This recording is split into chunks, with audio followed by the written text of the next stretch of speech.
হযরতে উসমান গনি, হযরতে আলী রাদিয়াল্লাহু তাআলা আনহু, হযরতে ওমর ফারুক রাদিয়াল্লাহু তাআলা আনহু, হযরতে আব্দুল্লাহ ইবনে মাসউদ রাদিয়াল্লাহু তাআলা আনহু তারা বৈঠক করে নিলেন।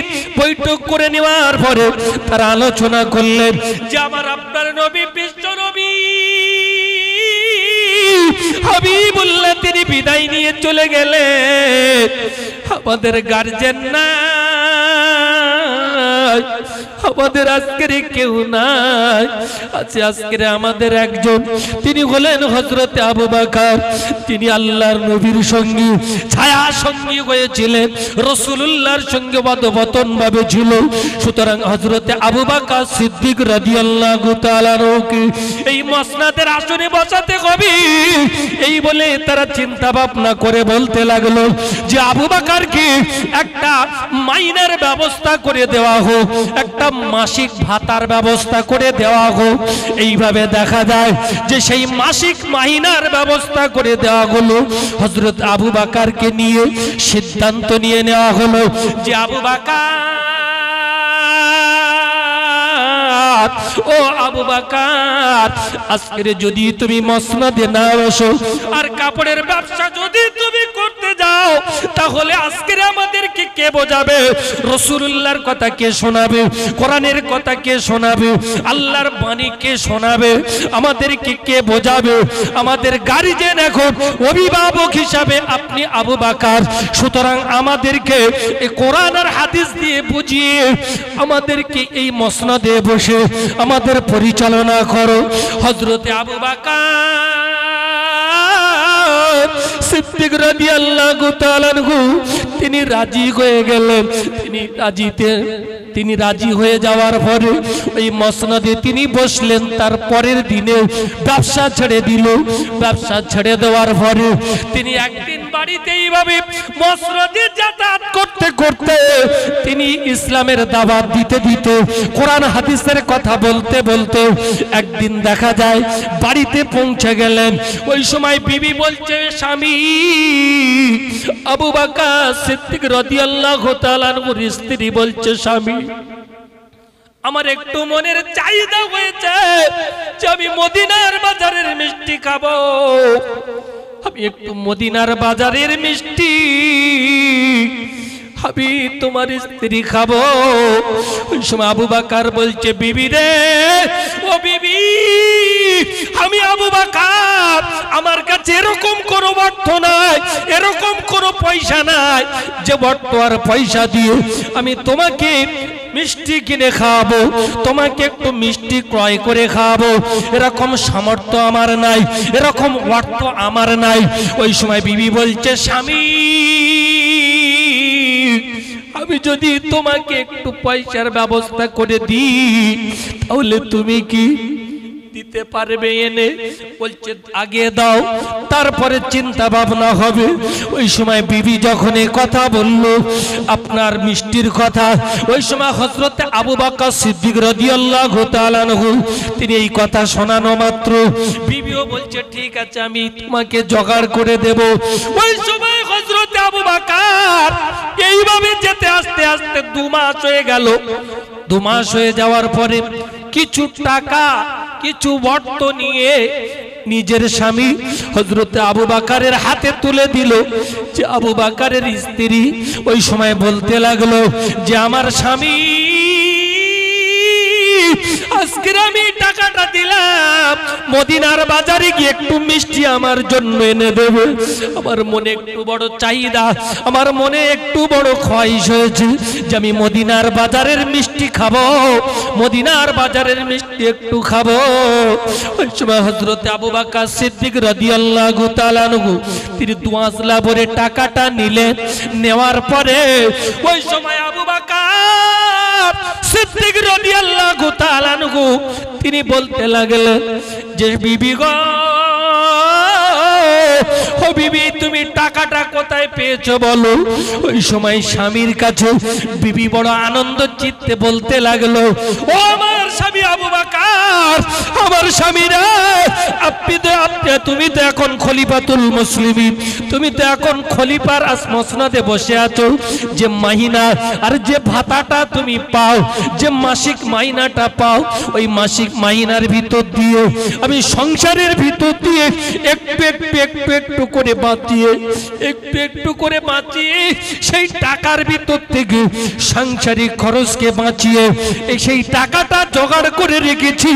এই টাকাটা আমি মিষ্টি খাবো, তুমি ক্রয় করে দেবে মদিনার বাজার থেকে। এই বড় আশা নিয়ে, এই বড় তামান্না নিয়ে এই টাকাগুলো, অর্থাৎ এই তেনানির দিরহামগুলো আমি জোগাড় করেছি। ওই সময় আবু বকরের স্ত্রী যখন এই টাকাগুলো দিল, ওই আবু বকর টাকাগুলো নেওয়ার পরে তিনি ঝরঝর ঝরঝর করে আল্লাহ দরবারে কাঁদতে লাগলেন, চোখের পানি ফেলতে লাগলেন। ওই সময় বিবি জিজ্ঞাসা করছে, স্বামী আমার কথায় কি কষ্ট পেয়েছো? বলছে বিবি, না না না, বলছে আমার কি মিষ্টি চাওয়াতে, আমার খোয়াইশ পূরণ করার জন্য কি তুমি দুঃখ পেয়েছো? তাহলে তুমি এত কান্না কাঁদছো কেন? ওই সময় বিবি যখন এই কথা বারবার করে জিজ্ঞাসা করে, আবু বকর বলছে, বিবি রে, ও আমার বিবি, আমি এই জন্য কাঁদিনি যে তুমি আমার কাছে খাবার চেয়েছো, বা তুমি আমার কাছে মদিনার বাজারের খাবার চাহিদা করেছো, এর জন্য আমি কাঁদিনি।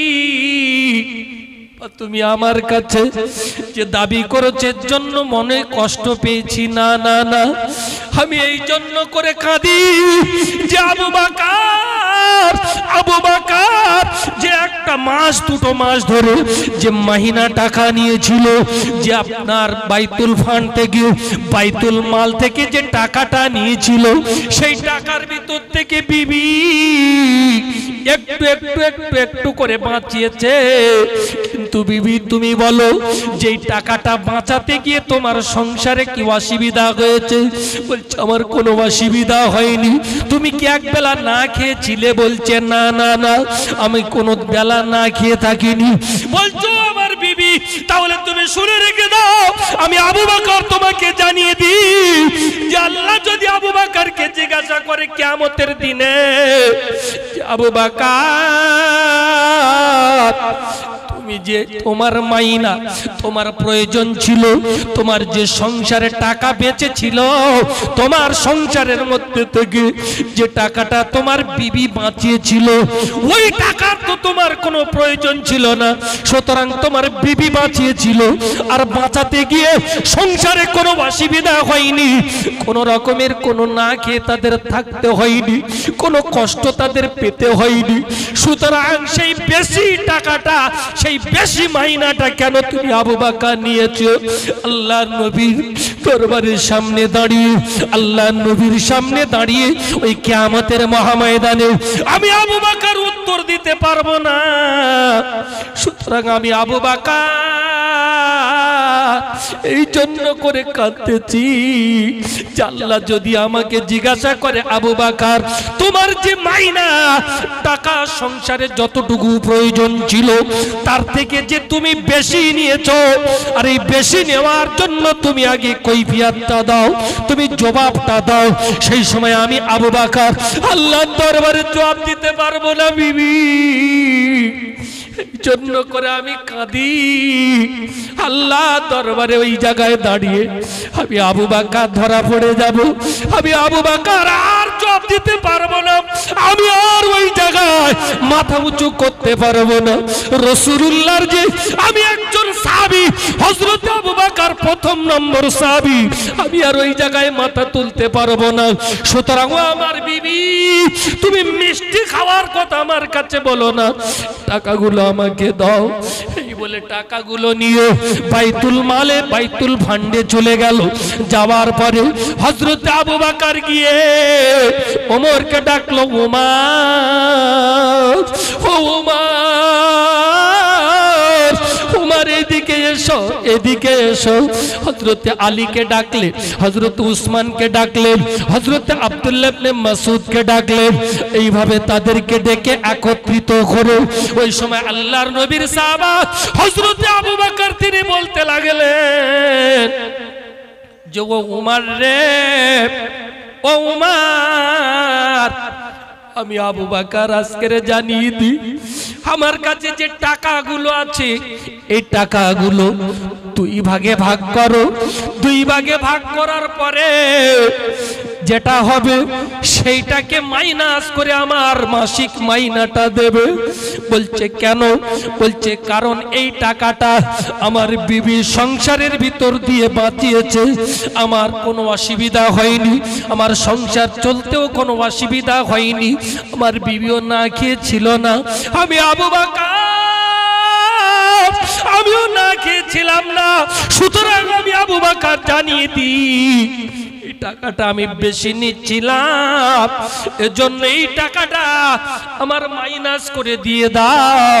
ওই সময় হযরত ওমর ফারুক রাদিয়াল্লাহু তাআলা আনহু তিনি বলছেন যে আবু বকর আপনার অসুবিধা হবে? বলছে না না না রে, আমার কোনো অসুবিধা হবে না। সুতরাং আমি আল্লাহর দরবারে আমি আবু বকর জবাবদিহি করতে পারবো না, সুতরাং এই টাকাটা মাইনাস করি, আমার মাসিক টাকা তোমরা ধার্য করো। ওই সময় হযরত আবু বকর যখন এই কথা বলল, হযরত ওমর ফারুক, হযরত আলী, হযরত উসমান গনি রাদিয়াল্লাহু তাআলা আনহু তারা ঝরঝর ঝরঝর করে কাঁদতেছে। ওই সময় তারা বলতে লাগলো যে আল্লাহ গো, ওমর ওই সময় বলছে আল্লাহ, আবু বকরের ভিতরে যদি আল্লাহর এত ভয় থাকে তাহলে আমি উমর আমি কোথায় আছি? সুতরাং ওই জায়গায় ওমরও কাঁদে, হযরতে আলীও কাঁদতে লাগলো, হযরত উসমান গনি রাদিয়াল্লাহু তাআলা তিনি কাঁদতে লাগলো। কারণ হযরতে আবু বকর তিনি নিজে ভয় করলেন এই জন্য যে আমি আল্লাহর দরবারে দাঁড়িয়ে এই বেশি টাকা নিয়ে আমি হিসাবদিহি করতে পারবো না, জবাবদিহি করতে পারবো না, সুতরাং আমি আল্লাহর দরবারে ধরা পড়ে যাব, এই ভয়টা হযরত আবু বকরের অন্তরে ছিল। জোরে বলে, আর একটু জোরে বলেন না সুবহানাল্লাহ। নারে তাকবীর, আর জোরে তাকবীর দেন, নারে তাকবীর। নারে তাকবীর।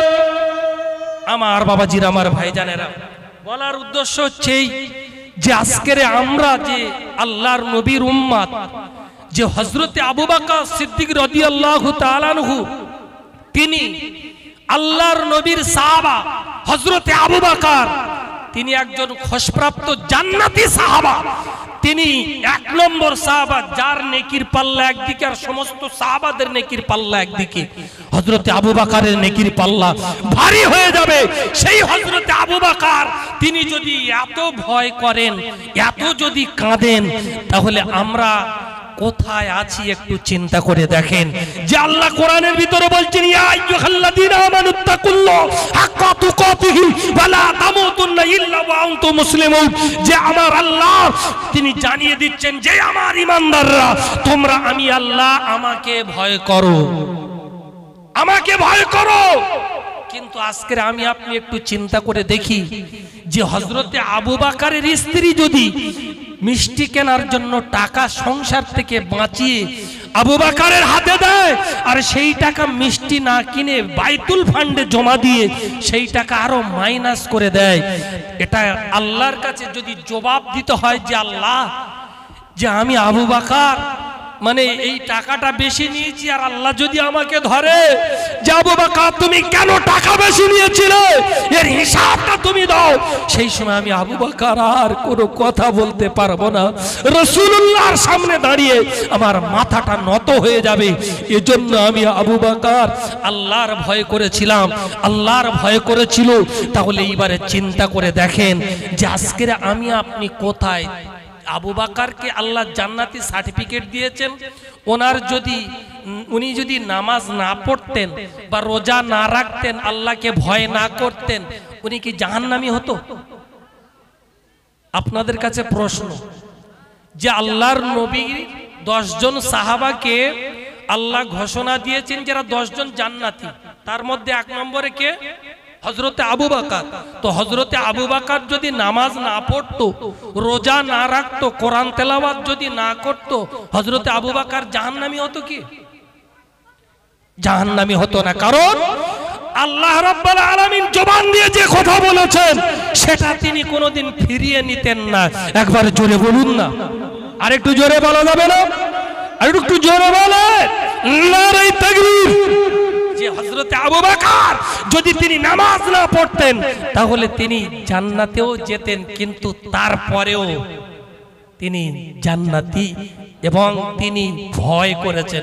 আমাদের যদি কেউ একজন বলে যে তুমি এমপি হয়ে গেছো, একজন যদি কেউ খোঁজ খবরই দেয় যে তুমি আজকের এমপি হয়ে গেছো, এদিকে বাদায় মাটি কাটছিল মাঠে বা কোদাল নিয়ে মানে গাছের গোড়ায় মানে একটু এদিক ওদিক খুশে খাসে মাটি দিচ্ছিল বা একটু নালা কেটে দিচ্ছিল পানিটা দেওয়ার জন্য, আর এর কাছে খবর এসেছে যে তুমি এক্ষুনি এমএলএ হয়ে গেছো বা এমপি হয়ে গেছো, পাগল হয়ে যাবে না? যাবে না? এ পাগল হয়ে যাবে। ওই মাঠে ওই মাটি কোপানো ছেড়ে দিয়ে আষাঢ় খেয়ে দৌড়াবে, আমি আজকে এমপি হয়ে গেছি মানে এখানে আর আমি আছি, এক্ষুনি গাড়ি নিয়ে বেরিয়ে যাই, পুলিশ আমার পিছনে থাকবে, গার্ডেরা আমার পিছনে থাকবে, আমি পার্লামেন্টে যাব, বসে থাকবো, সেখানে বিশাল ভিআইপি ব্যাপার, স্যুট কোট পরে ঘুরবো। ব্যাপারটা দেখেন যে ও তখন ওই মাটি কোপানোটা ছেড়ে দিয়ে ভুলে গিয়ে এখন পার্লামেন্টে যাচ্ছে, কারণ এমপি হয়ে গেছে। কিন্তু হযরতে আবু বকর যে তিনি একজন মানে পার্লামেন্টে যাওয়ার দায়িত্ব পাওয়ার পরেও তিনি সেই জায়গায় ছিলেন যে আমি আল্লাহ ছাড়া কিছুই জানি না, আমি নগণ্য, আমার কিছুই নেই। আজকের আমি আপনি একটু চিন্তা করে দেখি ভয়টা কার বলে? ভয় আর ভালোবাসা দুটো জিনিস যার ভিতরে আছে, লিখে নেন, গ্যারান্টি কোরআন আর হাদিস অনুকূলে, কোরআন আর হাদিসের অনুকূলে গ্যারান্টি। যার ভিতরে ভালোবাসা আর ভয় আছে সে একজন সাকসেসফুল আল্লাহর বান্দা। একবার জোরে বলেন না সুবহানাল্লাহ, আরেকটু জোরে বলে। কারণ ভয় যার ভিতরে আছে, আল্লাহর ভয় এবং নবীর ভালোবাসা, সে একজন জান্নাতি মানুষ। একবার জোরে বলে, আরেকটু জোরে বলে নারে তাকবীর। যেমন হযরতে আবু বকরের ভয়টা আপনারা দেখলেন, ভালোবাসাটা একটু দেখুন, মোহাব্বতটা একটু দেখুন। মোহাব্বত কারে বলে? কারণ আমি ওই একটা কোরআনের আয়াতের ব্যাখ্যা আমি নিয়ে বলছি, কারণ আল্লাহ কোরআনের রাসূল সাল্লাল্লাহু আলাইহি ওয়াসাল্লাম তিনি কোরআনকে নিয়ে তিনি ব্যাখ্যা দিয়েছেন সাহাবায়ে কেরামদের এবং উম্মতদেরকে, সেটা হাদিসের মাধ্যম দিয়ে।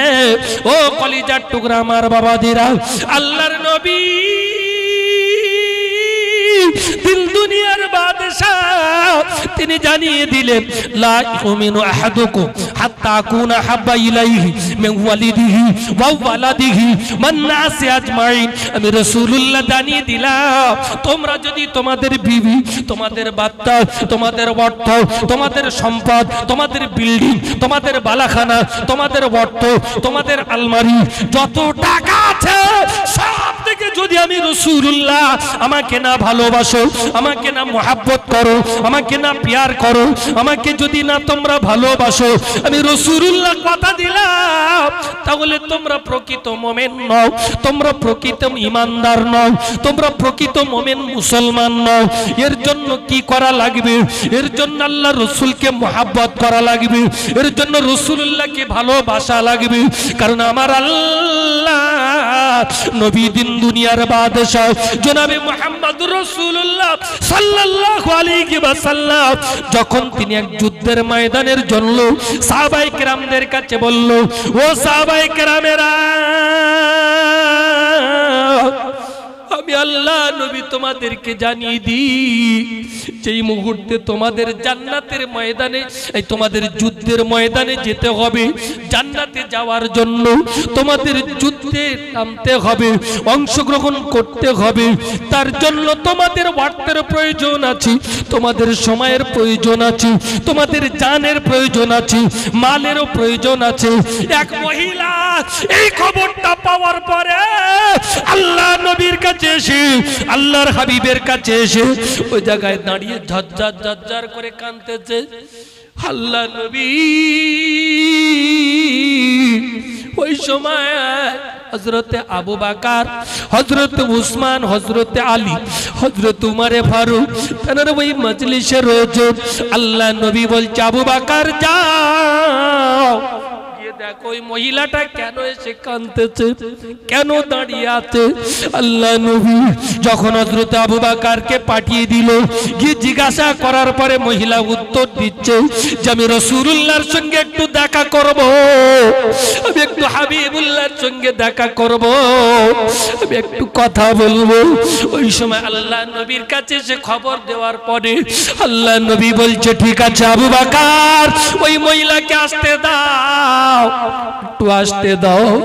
আল্লাহ নবী দিন দুনিয়ার বাদশা জনাবে মুহাম্মদ রাসূলুল্লাহর অনুমতি পাওয়ার পরে ওই মহিলা এসে ঝরঝর করে কাঁদে, চচ্চর করে কাঞ্চার বলছে রাসূলুল্লাহ ইয়া হাবিবাল্লাহ হুজুর আজকে যদি আমার বাপ বেঁচে থাকতো ইয়া রাসূলুল্লাহ, আমার বাপ যদি বেঁচে থাকতো তাহলে আমার বাপকে যুদ্ধের ময়দানে পাঠিয়ে দিতাম, আমার আব্বা জান যুদ্ধের ময়দানে গিয়ে যুদ্ধ করতে করতে শহীদ হয়ে যেত।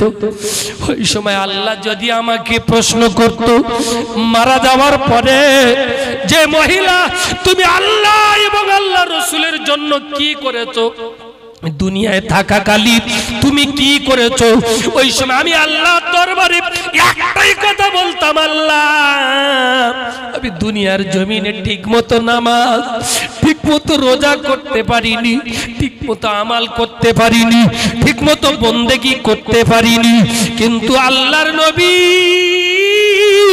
1 তারিখে যুদ্ধের ময়দানের জন্য সাহায্য চেয়েছিলেন। ওই সময় আমি রাসূলুল্লাহর দরবারে কি আমার বাপকে সাজিয়ে পাঠিয়ে দিয়েছিলাম, কিন্তু আজকে আমার বাপ নাই, যদি থাকতো পাঠিয়ে দিতাম, যুদ্ধের ময়দানে যুদ্ধ করতে করতে শহীদ হয়ে যেত। আর আমি আল্লাহর দরবারে বলতাম আল্লাহ এটা হলো আমার আব্বা যুদ্ধের ময়দানে শহীদ হয়ে গেছে, আর আমি শহীদানের মেয়ে, আল্লাহ বিচারটা করুন। কারণ আল্লাহ নবী তিনি জানিয়ে দিলেন ইয়াশফাউ ইয়াউমাল কিয়ামাতি সালাসা, 3 ব্যক্তির সুপারিশ আল্লাহর দরবারে কবুল হবে। 1 নম্বর হলো আল আম্বিয়া যারা নবী হবে, সুম্মাল উলামা যারা আলেম হবে, আল্লাহর দরবারে সুপারিশ করবে, এদের সুপারিশ আল্লাহ কবুল করবে।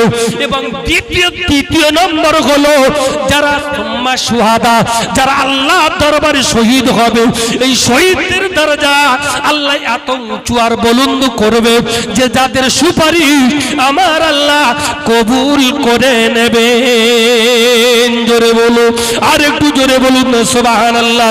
ও কলিজার টুকরা আমার বাবাদিরাও, সেই আল্লাহর নবী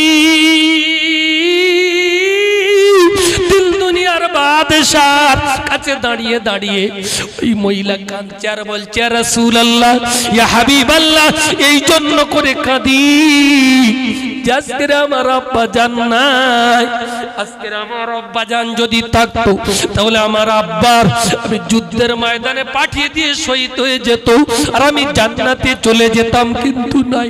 তাহলে তুমি কেন এসেছো, কেন কাঁদতেছো? ইয়া রাসূলুল্লাহ ইয়া হাবিবাল্লাহ আজকে যদি আমার ভাই থাকতো, আমার কোন ভাই বেঁচে থাকতো, তাকেও পাঠিয়ে দিতাম, যুদ্ধে গিয়ে শহীদ হয়ে যেত। আমি ওই সময় আল্লাহর দরবারে আল্লাহ আমাকে যখন প্রশ্ন করবে মহিলা তুমি কি নিয়ে এসেছো, আমি আল্লাহর দরবারে একটাই কথা বলবো আল্লাহ যে আমি কিছুই আনতে পারিনি, কিন্তু আমি একটা জিনিস করেছি যে আমার বড় ভাইকে বা আমার ভাইকে পাঠিয়ে দিয়েছিলাম রাসূলুল্লাহর সঙ্গে যুদ্ধের ময়দানে, আজকে সে শহীদ হয়ে গেছে, আমি হলাম শহীদানের বোন। সুতরাং আমাকে এই বিচারটা আগে করা হোক। আল্লাহ নবী দিন দুনিয়ার বাদশাহ ওই সময় যখন জিজ্ঞাসা করছে মহিলা, তাহলে তোমার বাপ নাই বা তোমার ভাই নাই, তাহলে তুমি কেন কাঁদছো ইয়া রাসূলুল্লাহ, ইয়া হাবিবাল্লাহ, যদি আমার কোন সন্তান যদি আজকের বড় বেঁচে থাকতো বা আমার থাকতো, তাহলে আমি যুদ্ধে পাঠিয়ে দিতাম, তো তোমার সন্তান নেই, তাহলে তুমি কাঁদছো। বলছে ইয়া রাসূলুল্লাহ, যদি আমার স্বামীও বেঁচে থাকতো তাহলে আমিও পাঠিয়ে দিতাম, যুদ্ধের ময়দানে শহীদ হয়ে যেত। আল্লাহ আমাকে প্রশ্ন করলে আমি একটাই উত্তর দিতাম যে আল্লাহ,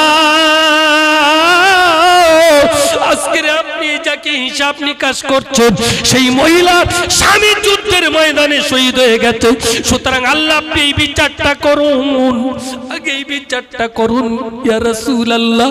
আমি আল্লাহর দরবারে এই কথা বলতাম, কিন্তু আজকের আমার স্বামীও বেঁচে নাই, আমার কলিজার টুকরা কোনো বাচ্চাও বেঁচে নাই বড়, ইয়া রাসূলুল্লাহ, আমার কোনো ভাই বেঁচে নাই, আমার বাপ বেঁচে নাই, স্বামীও বেঁচে নাই, ভাই বেঁচে নাই, ইয়া রাসূলুল্লাহ, ইয়া হাবিবাল্লাহ, হুজুর আমি এই জন্য করে এসেছি যে আমার কোলে একটা কচি মাসুম বাচ্চা, এই বাচ্চাটা আপনাকে দিয়ে দিলাম, আপনি নিয়ে নেন, আপনি নিয়ে চলে যান, যুদ্ধের ময়দানে চলে যাবেন, গিয়ে আপনি যুদ্ধ করবেন।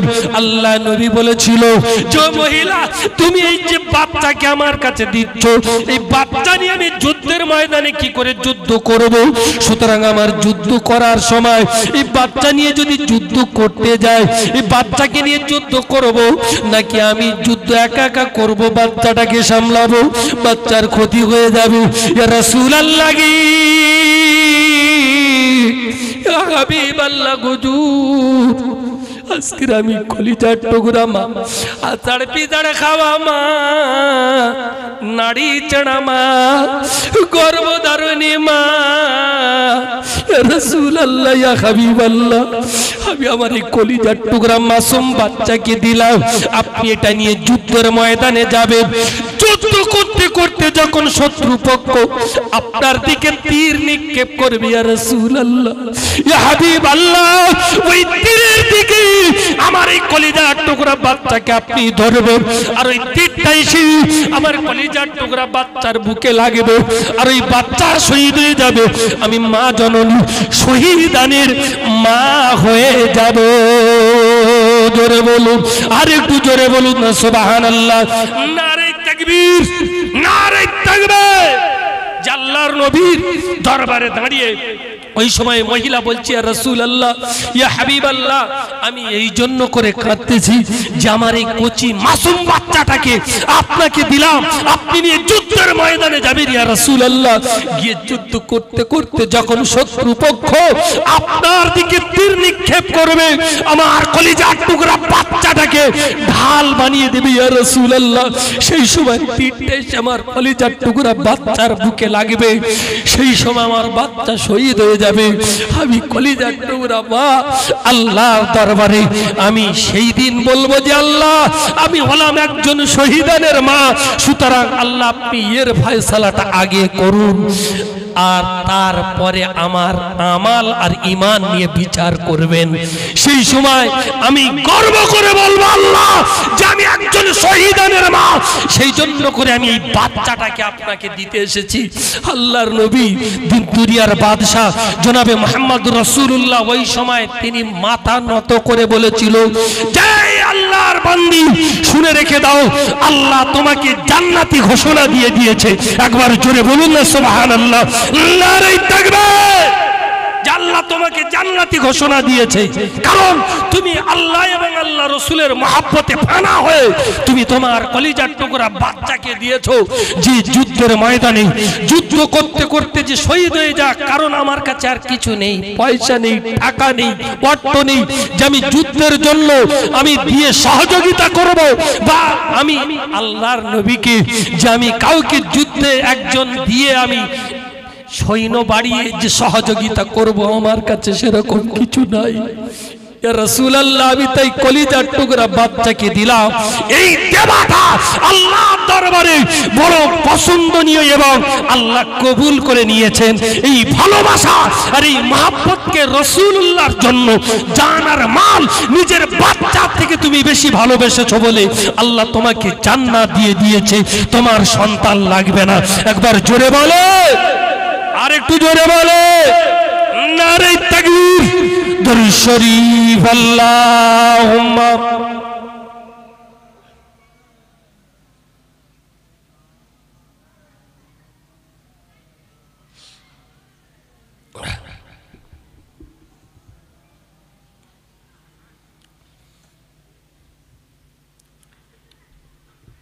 মুখেতে নবীর নাম আর বুকে নবীর নাম। নবী তুমি আমার প্রাণ, কোনো দিন ভুলব না। মুখেতে নবীর নাম আর বুকেতে নবীর নাম। নবী তুমি আমার প্রাণ, কোনো দিন ভুলব না। সারাটি জীবন মোদের তরে কষ্ট কত করেছিলে, তায়েফেতে কষ্ট কত তুমি সহিলে। নবী তোমার সুপারিশ ছাড়া কেউ জান্নাত পাবে না। নবী তোমার সুপারিশ ছাড়া কেউ জান্নাত পাবে না। নবী তুমি আমার জান, কোনো দিন ভুলব না। নবী তুমি আমার প্রাণ, কোনো দিন ভুলব না। মুখেতে নবীর নাম আর বুকেতে নবীর নাম। নবী তুমি আমার জান, কোনো দিন ভুলব না। নবী তুমি আমার প্রাণ, কোনো দিন ভুলব না। একবার জোরে তাকবীর দেন না, নারে তাকবীর। যে আল্লাহর নবীকে আমরা কোনোদিন ভুলব না, এই দিলেতে সর্বসময় এবং মুখেতে সর্বসময় এটা রাখতে হবে যে আল্লাহর নবীকে আমরা ভুলব না। একটু আগে হুজুর কেবলা বলে গেলেন যে সর্বসময় নবীর কথা, নবীকে মানে স্মরণের, মানে নবীর নিয়ে যখন আলোচনা করবেন দেখবেন সবসময় নবীর কথা মুখে আসবে। নবীর মহাব্বতটা, ভালোবাসা আপনার ভিতরে আসবে। আর যদি আপনি সর্বসময় গান নিয়ে পড়ে থাকেন, বাজনা নিয়ে পড়ে থাকেন, গালাগালি নিয়ে পড়ে থাকেন, মুখস্থি নিয়ে পড়ে থাকেন, বা ছোট বড় কথা নিয়ে পড়ে থাকেন, বা অন্যান্য কিছু নিয়ে যদি পড়ে থাকেন, সেটা আপনার সর্বসময় মানে স্বপ্নে আসবে বা সর্বসময় আপনার সেটার দিকে ধ্যান মন যাবে। কিন্তু যদি আপনি রসুল এবং নবীকে নিয়ে যদি পড়ে থাকেন, আল্লাহর নবীর মহাব্বত আর ভালোবাসা যদি আপনার ভিতরে এসে যায়, তো আল্লাহ চাইলে আপনাকে আল্লাহ আপনার মদিনায় ডেকে নিতে পারে। কারণ একটা কথা শুনে নেন, আল্লাহর নবী তিনি নিজে জানিয়ে দিলেন, মান জারা কবরি ওয়াজাবাত লাহু শাফাআতু। যারা আমি রাসূলুল্লাহ আমার কবরকে জিয়ারত করলো, আমি রাসূলুল্লাহ কথা দিলাম, সে আমার জন্য আমি নবী সুপারিশটা ওয়াজিব হয়ে গেল। একবার জোরে বলুন না, আরেকটু জোরে বলে। আল্লাহর নবী বলছেন যদি কেউ আমার একবার স্বপ্নেও দেখতে পায়, মান রান ফিল মানামি, যদি কেউ আমি রাসূলুল্লাহ আমাকে দেখতে পায় ঘুমের মধ্যে, ওয়াজাবাত লাহু শাফাআতি, আমি রাসূলুল্লাহ তাকে, তার জন্য আমারও সুপারিশটা ওয়াজিব হয়ে গেল। একবার জোরে তাকবীর দেন, নারে তাকবীর। যে রাসূলুল্লাহর মহব্বত আর ভালোবাসা যদি আপনার ভিতরে এসে যায়, আর রাসূলুল্লাহকে যদি আপনি কোনোভাবে একবার যদি স্বপ্নে আপনি দেখতে পেয়ে যান, বা যদি আপনি রাসূলুল্লাহর মাজারে যদি আপনি একবার যেতে পারেন, যে মক্কায় গিয়ে যদি আপনি তওয়াফ করে রাসূলুল্লাহর দরবারে গিয়ে রাসূলুল্লাহকে সালাম জানিয়ে যদি আপনি জিয়ারত করতে পারেন, আল্লাহ আপনার জন্য আল্লাহর রাসূলের শাফাআতটা ওয়াজিব করে দেবেন। আল্লাহ প্রত্যেকের জন্য কবুল করুন, বলে আল্লাহুম্মা আমিন। আরেকটু জোরে বলেন। কলিজার টুকরা আমার বাবাজিরা, আমি আপনাদের কাছে বলতে চাই, আল্লাহ নবী দিন দুনিয়ার বাদশা জনাবে মুহাম্মদুর রাসূলুল্লাহ তিনি জানিয়ে দিলেন, এই রাসূলুল্লাহকে যদি পেতে চাও, হাবিবুল্লাহকে যদি তোমরা আমি নবী আমাকে পেতে চাও, তাহলে তোমাদের যুবক হালাতটাকে কাজে লাগাতে হবে, তোমাদের যৌবন হালাতটাকে কাজে লাগাতে হবে। কারণ আল্লাহ নবী দিন দুনিয়ার বাদশা জনাবে মুহাম্মদ রাসূলুল্লাহ তিনি জানিয়ে দিলেন, ইগতানিম খামসান ক্বাবলা খামসিন, শাবাবাকা ক্বাবলা হারামিক, ওয়াসিহাতাকা ক্বাবলা সুকুমিক। আল্লাহ নবী জানিয়ে দিলেন, যদি জীবনে মানুষের পাঁচটার মধ্যে কোন একটা যদি এসে যায়, তাহলে তোমরা সেটাকে গনিমত মনে করবে, তোমরা সেটাকে ভালো মনে করবে, তোমরা সেটাকে নিজেদের মূল্যবান জিনিস মনে করবে, আর ওই মূল্যবান জিনিসটাকে নিয়ে তোমরা নিজেদের কাজে লাগাবে। আর যদি তোমরা কাজে লাগাতে পারো, তাহলে তোমাদের জন্য বিরাট উপকার আছে, বিরাট ভালো তোমাদের হবে। আর যদি তোমরা কাজে না লাগাতে পারো, তাহলে তোমাদের বিশাল অসুবিধা আছে, তাহলে তোমাদের ক্ষতিও আছে। যদি মনে করেন, একটা উদাহরণস্বরূপ, যে আপনি যদি এই মুহূর্তে আপনি 1 কোটি টাকার মালিক যদি আপনি হয়ে যান, ওই 1 কোটি টাকাটা নিয়ে যদি আপনি এখনই ওই টাকাটা কাজে লাগিয়ে দেন, কি যে আমি অমুক বাজারে 2টো ফ্ল্যাট কিনে নিলাম, আর কিছু জমি, কিছু ফিশারি, কিছু গাড়ি কিনে নিয়ে ব্যবসায় লেগে গেলাম, তাহলে টাকাটা কাজে লাগানো হলো নাকি না বাজে খরচ করা হলো? কাজে লাগানো হলো। আর যদি ওই টাকা যদি আপনার 1 কোটি টাকার পাওয়ার সাথে সাথে ও বিশাল উন্মাদ হয়ে গেছে, জীবনে আমি 1 কোটি টাকা দেখিনি, শুনিনি, আর আমি 1 কোটি টাকার মালিক, প্রথম তো অজ্ঞান হয়ে যাবে, তারপরে হুঁশ পেয়ে উঠে ওই টাকা নিয়ে পাগলের মতো দৌড়াবে যে কোথায় খরচ করি, কোন হোটেলে যায়, কোন মদের দোকানে যায়, কোন রেস্টুরেন্টে যায়, কোন নারীর পিছনে ছুটি। এইটা যদি করে, এটা তাহলে কাজে লাগানো হলো না বাজে কাজে লাগানো? বাজে কাজে লাগানো হলো। তাহলে এই যে বাজে কাজে লাগানো, এই একটা মূল্যবান জিনিস পাওয়ার পরে যে আমি 1 কোটি টাকা পেয়েছি, টাকা কার আছে, কার থাকবে না সেটা আল্লাহ বেহতার জানেন। কারণ এই টাকার অহংকার, দিমাগ ফকর, তাকাব্বুর আল্লাহ জীবনে কারো সহ্য করেন। পিছনে লক্ষ্য করলে আপনারা বুঝতে পারবেন। সেজন্য যে আজকের যে টাকা কার আছে, কার নেই, কার থাকবে না, এটা আল্লাহ জানেন। কিন্তু যদি 1 কোটি টাকা এই মূল্যবান একটা জিনিস যদি পাওয়ার পরে এ যদি কাজে লাগায়, তাহলে এর জন্য ফায়দার, যদি কাজে না লাগায় বেকার। এ মসজিদে দান করলো, মাদ্রাসায় দান করলো, সাদকায় জারিয়া করলো, কারোর মানে মেয়ের বিয়ে হচ্ছে না তার দান করলো, তার মেয়ের বিয়ের ব্যবস্থা করে দিল, কোনো গরিব মানুষের খাওয়া দাওয়া হচ্ছে না তার মানে একটা ভালো বাড়ি টাড়ি বেঁধে দিয়ে তার জন্য টাকার ব্যবস্থা করে দিল, সংসারে একটা ভালো ব্যবসার ব্যবস্থা করে দিল, টাকাটা কাজে লাগানো হলো। আর যদি সেটা বাজে করে, তাহলে বাজে। তো ঠিক তদ্রূপ রাসূল বলছে যে ইগতানিম খামসান ক্বাবলা খামসিন, শাবাবাকা ক্বাবলা হারামিক। তার মধ্যে একটা 5 নম্বরের মধ্যে 1 নম্বর হলো, যদি তোমাদের বৃদ্ধাকাল আসে, তাহলে তোমরা ভাববে তোমাদের যৌবনকাল মানে এসেছিল, আর সেই যৌবনকালটা আসার সাথে সাথে তুমি সেটাকে নিয়ে কাজে লাগাও।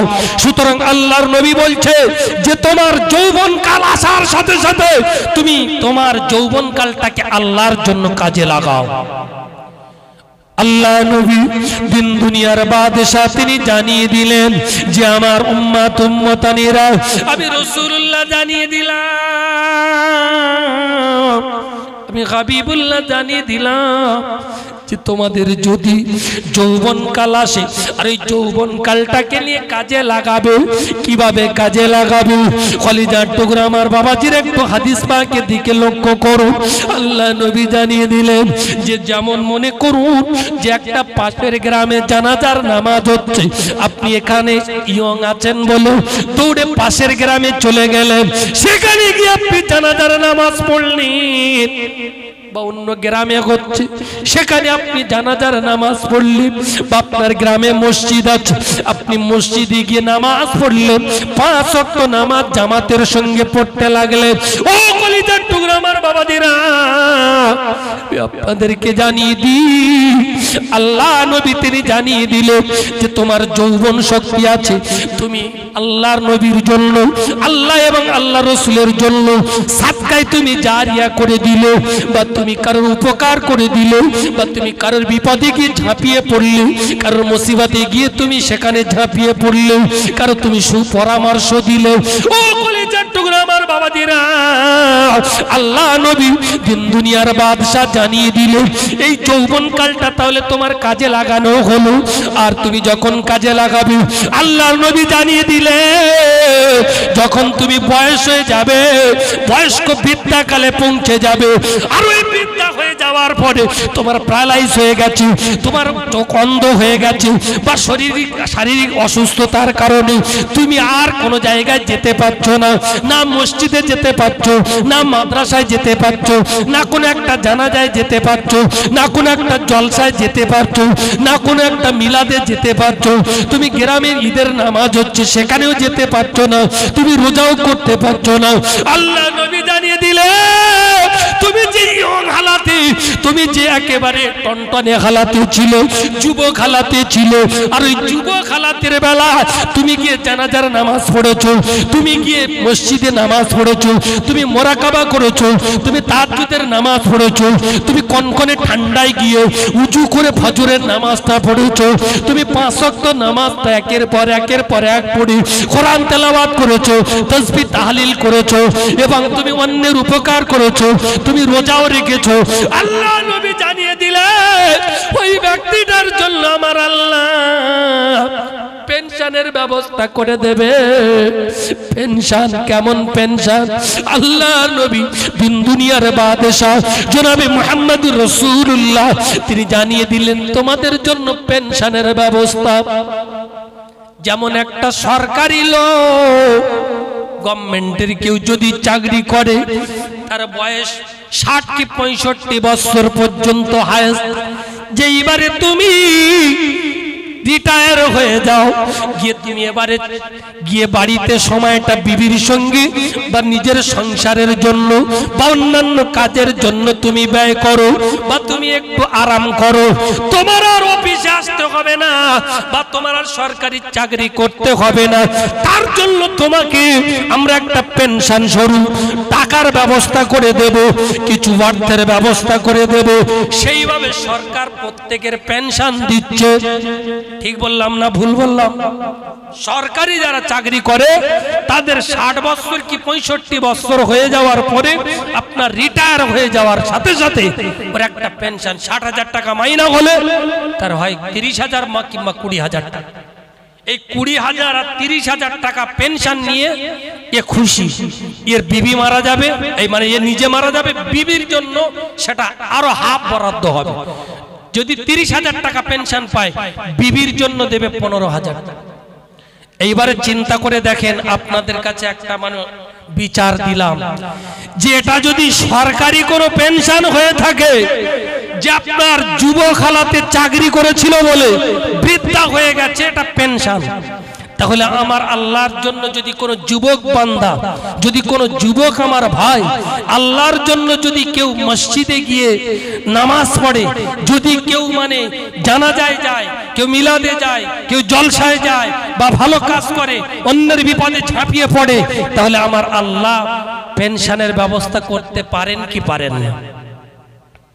এইবারে শুনে এলাম আল্লাহ নবী জানিয়ে দিলেন, আমার উম্মত উম্মতানিনা, আমি নবী জানিয়ে দিলাম, আমি রাসূলুল্লাহ জানিয়ে দিলাম যে আজকে আমি রাসূল তোমাদেরকে বলছি যে যদি তোমরা যুবক হালাতে আল্লাহর জন্য রাসূলুল্লাহর জন্য যদি তোমরা কিছু করতে পারো তাহলে আমার আল্লাহ তোমাদের জন্য পেনশনের ব্যবস্থা করে দেবে। তবে ওই পেনশনটা হাফ না বা তার কম নয়, আমার আল্লাহ পুরোপুরি ব্যবস্থা করে দেবে এবং সাদকায়ে জারিয়া বানিয়ে দেবে। সেটা যদি কিয়ামত পর্যন্ত হয় আমার আল্লাহ সেই কিয়ামত পর্যন্ত সওয়াব নামায় আমালে দিয়ে দেবে। জোরে বলুন, আর একটু জোরে বলুন না সুবহানাল্লাহ। ও কলিজার টুকরারা রে, আমি আপনাদেরকে জানিয়ে দিই আল্লাহর নবী তিনি বলতেছেন যে যেমন মনে করো যুবক হালাতে গিয়ে এক জায়গায় জানাজার নামাজ হচ্ছিল, তার 2 কেরাত সওয়াব যদি জানাজার নামাজ পড়ে আর যদি মাটি দেয় তার 2 কেরাত সওয়াব দেবে, অর্থাৎ 2টো বহুত পাহাড় সওয়াব দেবে। আর এই বিদ্যা হালাতে পড়ে আছে, আর যেতে পারছে না, চোখ অন্ধ বা প্যারালাইজ হয়ে গেছে, আল্লাহর নবী জানিয়ে দিলি ওই সময় আমার আল্লাহ বলবে কেরামান কাতিবিন রে, এই বান্দাটার জন্য ওই পাশের গ্রামের জানাজার সওয়াবটা এর নামায় আমালে লিখে দাও। কারণ এই যুবক যদি থাকতো তাহলে জানাজায় হাজির হয়ে যেত। আজকের যুবক নেই বলে, বিদ্যা হয়ে গেছে বলে, তাই আজকের এই জানাজায় আসতে পারিনি। অন্ধ হয়ে গেছে বলে তাই জানাজায় আসতে পারিনি। ওই সময় আমার আপনার নবী সাহাবায়ে কেরামদেরকে বললেন, সাহাবারা আমার আল্লাহ তাদের জন্য এই পেনশনের ব্যবস্থা তাদের নামায় আমালে আমার আল্লাহ লিখে দেবে। জোরে বলুন, আর একটু জোরে বলুন না সুবহানাল্লাহ। নারে তাকবীর। আমার বাবাজিরা, আমার ভাইজানেরা, কিন্তু এখন আমরা সেই বুড়ো হয়ে তারপরে মসজিদে যাচ্ছি, গিয়ে চেয়ারে মোস্তানের মতন বসে নামাজ পড়ছি, মানে আল্লাহর সঙ্গে দেখা করছে চেয়ারে বসে বসে। তোমার কষ্ট হচ্ছে, একটু তাকবীর দেন, নারে তাকবীর। আর একটু জোরে তাকবীর দেন, নারে তাকবীর। আর জোরে তাকবীর দেওয়া যাবে না, নারে তাকবীর। আলহাজ হাফেজ কারি মাওলানা সাইফুল্লাহ সাহেব, আলহাজ হাফেজ কারি মাওলানা সাইফুল্লাহ সাহেব, নারে তাকবীর। কলিজার টুকরা আমার বাবাজিরা, আমার ভাইজানেরা, চলে আসেন। আপনারা জানেন যে সেই সুবিখ্যাত বঙ্গ আসামের বিখ্যাত বক্তা, আপনারা জানেন, যার পরিচয় আমার দেওয়ার নেই, আপনারা সবাই জানেন, আমার মামা এসে গেছেন। তিনি মূল্যবান কথা রাখবেন, আমার জন্য দোয়া করবেন। আল্লাহ যেন আমাদের প্রত্যেকের কবুল করবেন, আল্লাহুম্মা আমিন।